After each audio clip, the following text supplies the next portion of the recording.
Subscribe to Gizmo Times and get notified about our latest videos by hitting the bell icon. Hey guys, welcome to Gizmo Times. So this is Chetan and this is the quick unboxing and hands-on with the Oppo A1K, the budget range smartphone from Oppo, and I got this from Amazon India. It was on sale for 8,490 rupees, and for that price I felt this should be a good phone because the actual MRP that is mentioned here is 10,990, and for 10,990 I feel it won't be such a good phone, but again compared with the phones such as Nokia 4.2 and others, this has not so bad specs. So for 8490 obviously this was something interesting. So this is the red variant that I've got, and the major specs of this phone include the 6.1 inch HD plus display, the MediaTek 6762R octa-core chipset that clock at 2.0 GHz. There's a dedicated micro SD card slot, 2 GB of RAM and 32 GB storage, and ColorOS 6 that is based on Android 9.0, that's Android Pie. There's a 4000 mAh battery and the charging support of 5V2, that's 10 watt charging, and it's a water drop screen that is present on the front of the device, and the color as mentioned here is red.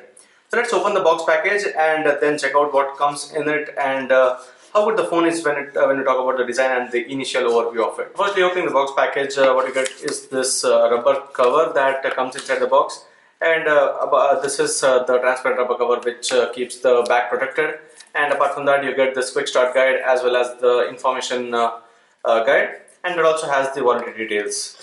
And there's also this SIM ejector pin that is given in this package.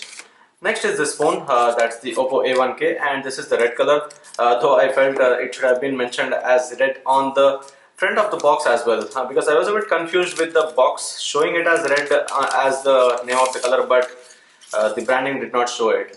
So this is the matte kind of red, which is actually something I always like. Even the Realme C2 recently had a matte finish, and that's what I said, that these don't easily have those fingerprints or smudges, and that is why it doesn't look bad even after quite some time of usage. So this is the red color of it, and let's keep the phone aside. Let's check out what else comes in the box package.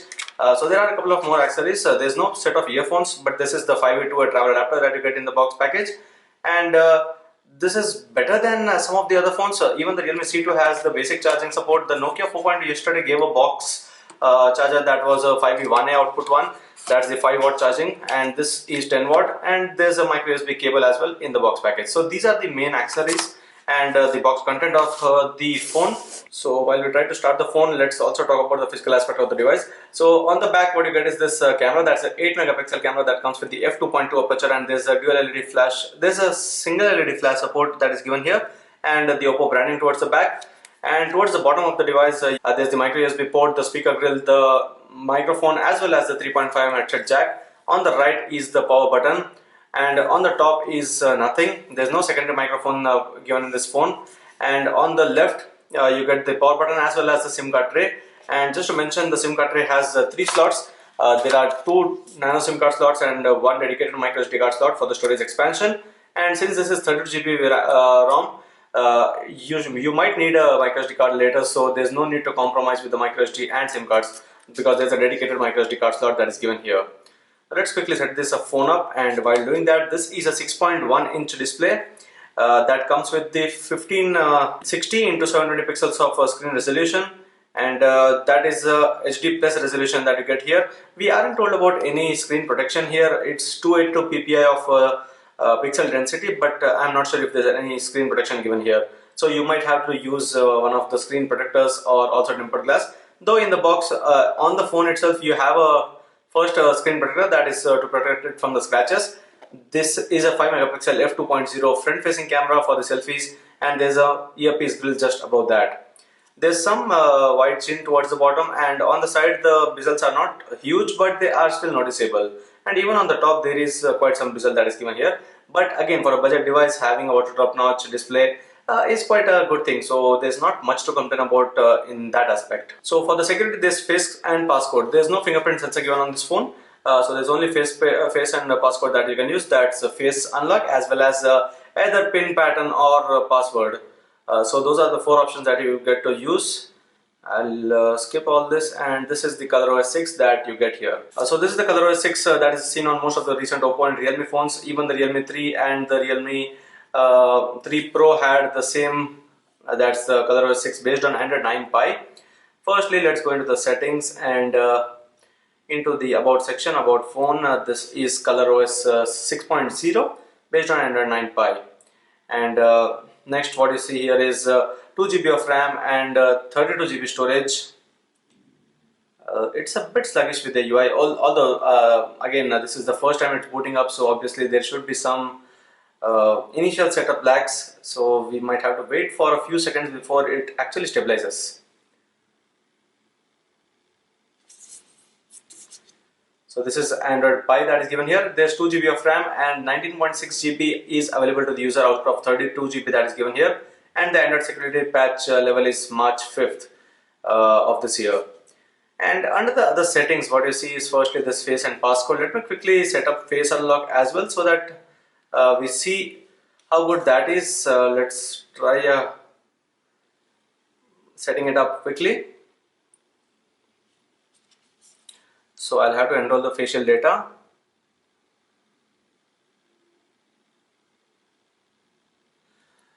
So that is done. It took about 4 to 5 seconds for that to happen. Turn on raise to quick to turn on screen. This is also a useful feature because whenever you actually lift the phone, it would actually activate the camera to check out for the face by swiping up the screen or directly with your face. Directly with your face is what I would want to see. So right now I'm turning off the screen. Now this is the face unlock. So it's taking about a second because it first shows the lock screen. Now it isn't taking that much time. It's now faster than what it was for the first time. So that is the face unlock. It's working quite well. Although this is a good light condition, so I'm not really sure how it would work when you have lesser light. Closed eyes will fail the face recognition. Let me try this as well. Let me close my eyes and now try it. It didn't work. Now as soon as I open my eyes, it actually unlocked the phone. So there's no fingerprint sensor. That is one thing to notice here. Smart service, you have smart assistant and smart driving. Under convenience aid, you have the navigation keys, assistive ball, also the smart sidebar, gesture and motion features as well. So these are a part of the ColorOS that is seen on most of the phones, and there's also the game space. And apart from that, you have the app split screen.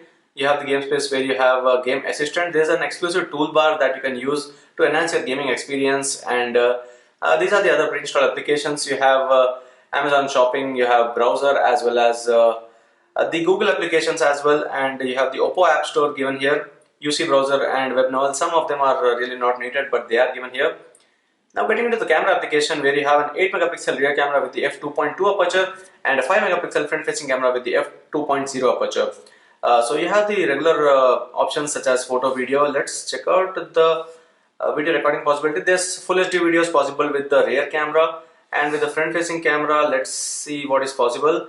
You have HDR photos with both rear and front facing, and you have full HD possibility with both the rear and front facing cameras. And under the other modes, you have the panorama, expert and time lapse, and you have other options which include the shutter sound and location flip selfie. Not a huge amount of features that you see under the camera application. Everything is just basic, and I don't really expect much to see from the cameras on this. It's a basic camera with the f2.2 aperture on the back and an f2.0 selfie camera on the front.